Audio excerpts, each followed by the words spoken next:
Assalamualaikum warahmatullahi wabarakatuh. Adik-adik, gimana kabarnya?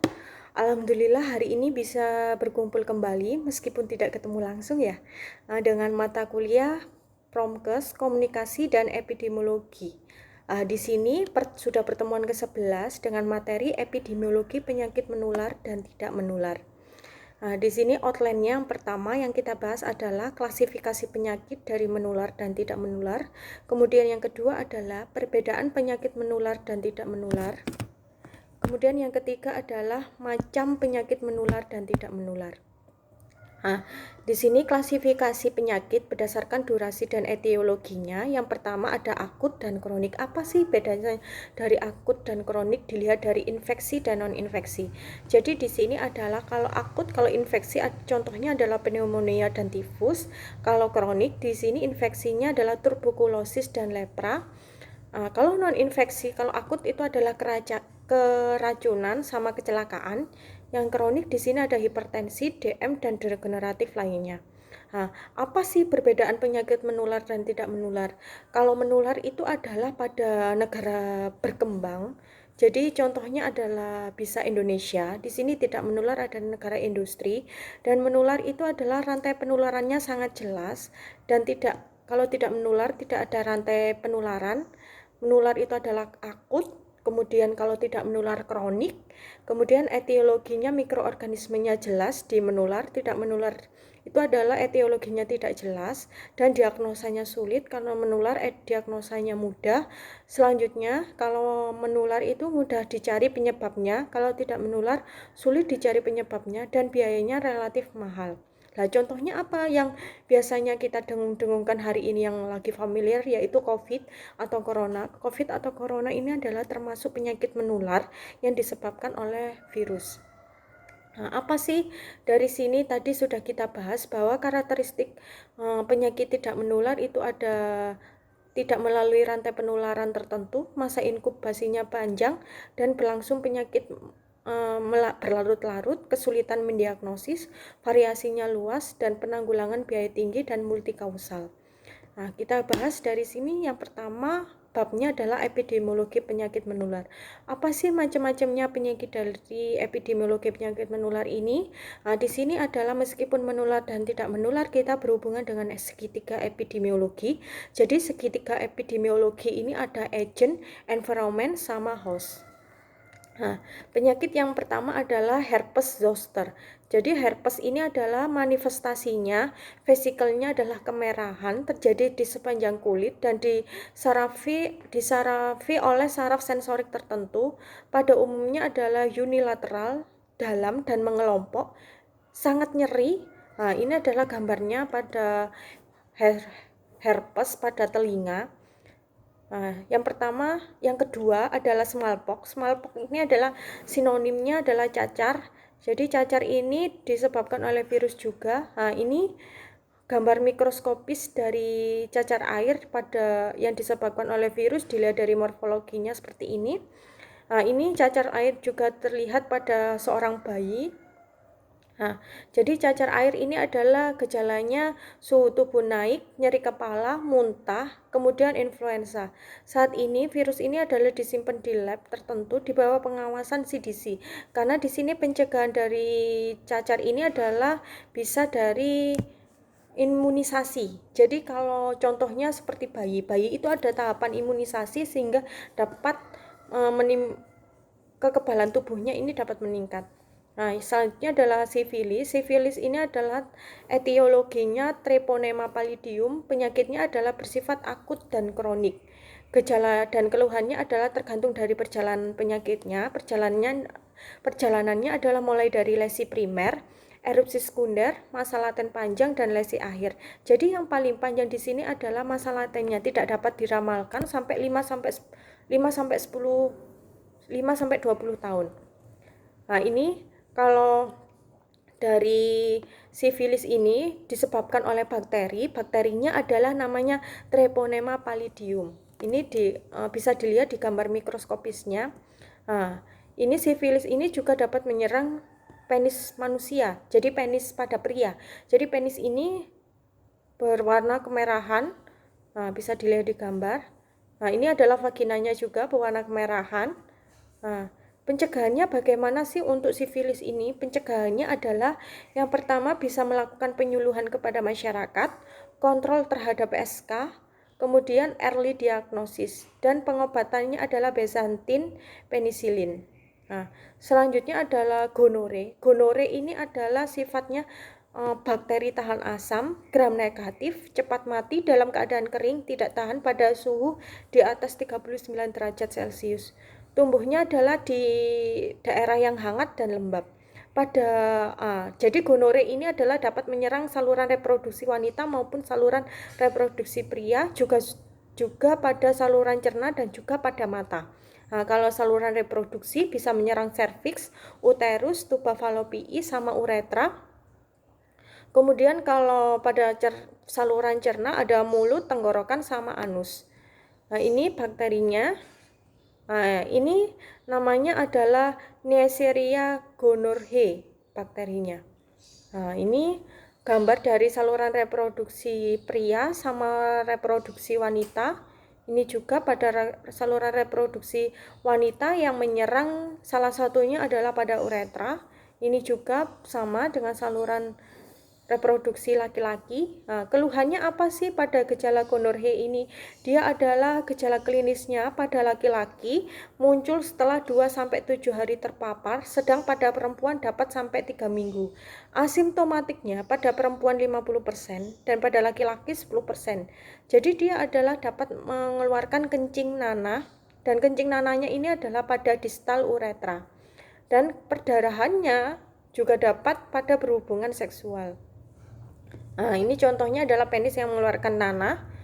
Nah, ini juga. Kemudian ini vagina juga mengeluarkan nanah.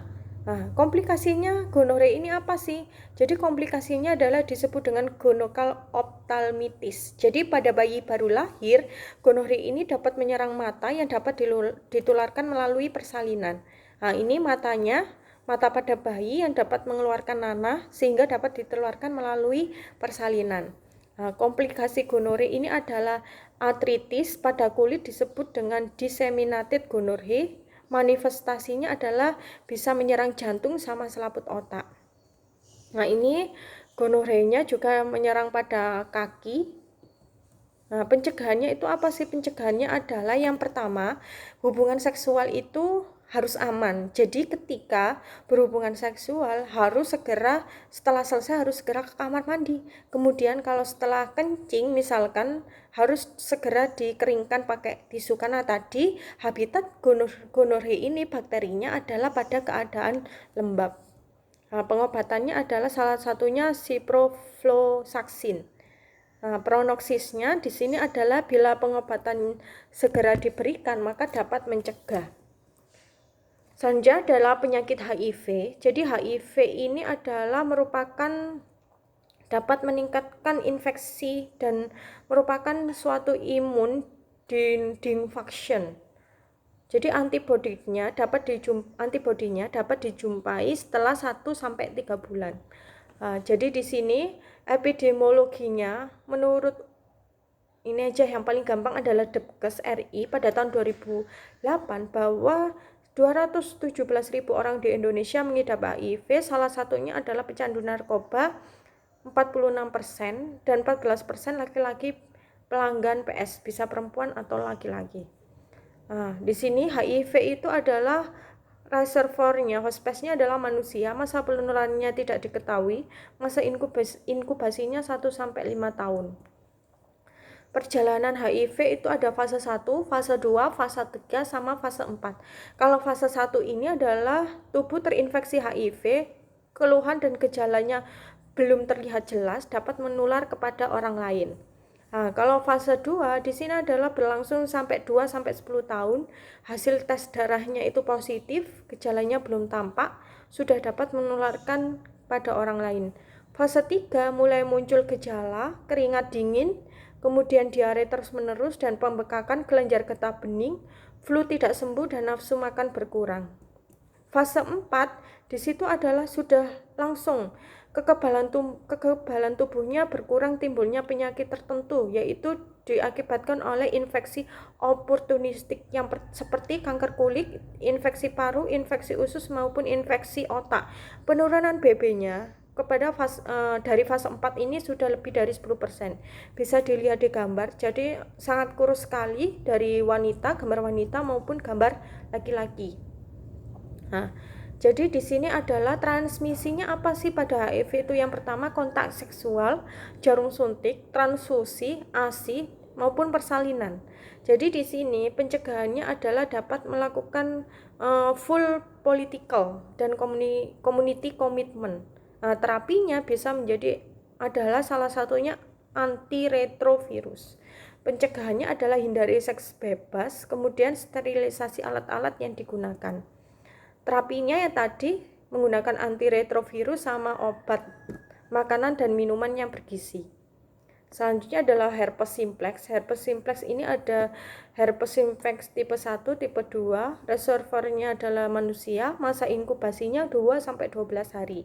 HSV1 pada umumnya adalah penderita anak-anak dan gejalanya ringan, suhu tubuh meningkat, penderita merasa lelah sampai beberapa minggu. Kemudian adalah merupakan reaktivasi dari herpes labialis. Nah, campak di sini adalah sinonimnya rubeola. Nah, identifikasi campak adalah akut, sangat menular, kemudian demam, panas. Nah, di sini pada hari ke-3 sampai ke-7 mulai dari muka menyebar ke seluruh tubuh, pada bayi dewasa lebih parah daripada anak-anak. Komplikasi campak di sini adalah dapat menyebabkan salah satunya pneumonia. Nah, CVR campak adalah di negara berkembang 10-30%, 90% manusia terinfeksi virus sebelum usia 20 tahun. Nah, ini adalah etiologinya. Measles virus pada daerah tropis, campak terjadi pada awal musim kemarau, inkubasinya 10 hari, penularannya adalah 1 hari sebelum masa prodromal, 4 hari sebelum keluar, sampai 2-4 hari pasca ras keluar. Nah, kesulitannya adalah di sini menetapkan hubungan antara paparan dan penyakit. Yang pertama adalah masa latennya, frekuensi paparannya tidak teratur, insidennya sangat rendah, resiko paparan kecil, etiologinya adalah multikompleks. Nah, di sini langsung kita bahas penyakit tidak menular. Contoh-contoh dari penyakit yang termasuk disebabkan oleh kematian. Contohnya adalah kanker, diabetes mellitus, kirkosis, chronic obstructive pulmonary disease. Nah, penyakit yang termasuk dalam special interest ini dapat menyebabkan masalah kesehatan, yaitu osteoporosis, penyakit ginjal kronis, mental retardasi, epilepsi, dan lupus. Penyakit yang termasuk akan menjadi perhatian yang akan datang yaitu deviansi nutrisi, alkoholisme, dan ketagihan obat. Faktor resikonya apa sih yang ditimbulkan pada penyakit tidak menular ini adalah bersifat kronis, belum ditemukan secara keseluruhan. Jadi untuk setiap penyakit faktor resikonya berbeda-beda. Satu faktor resiko dapat menyebabkan penyakit yang berbeda-beda. Contohnya adalah merokok dapat menimbulkan kanker. Nah, ini adalah faktor resiko yang telah diketahui ada kaitannya dengan penyakit tidak menular sehingga bersifat kronis.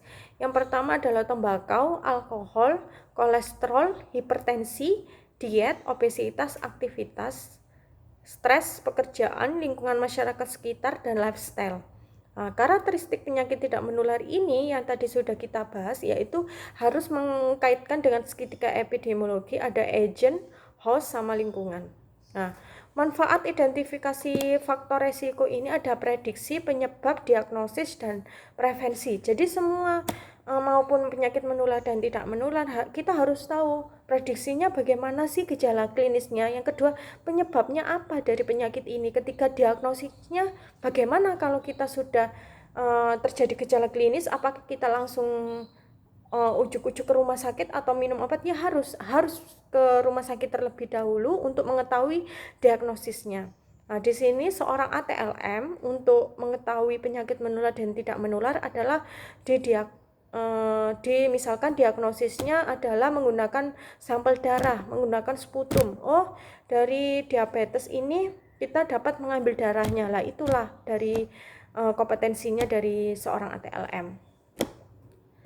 Nah, di sini pendekatan epidemiologi dalam mempelajari penyakit menular dan tidak menular, kita harus tahu pencegahannya bagaimana, pengendaliannya bagaimana, diketahui faktor resikonya, dan bagaimana caranya harus dilakukan suatu penelitian. Jadi nanti adik-adik misalkan sudah semester akhir, nanti penelitiannya bisa mengarah ke penyakit menular maupun bisa mengarah ke penyakit tidak menular. Oke, terima kasih dari saya. Semoga berkah untuk mata kuliah hari ini dan tema hari ini. Apabila ada yang ditanyakan, monggo. Wassalamualaikum warahmatullahi wabarakatuh.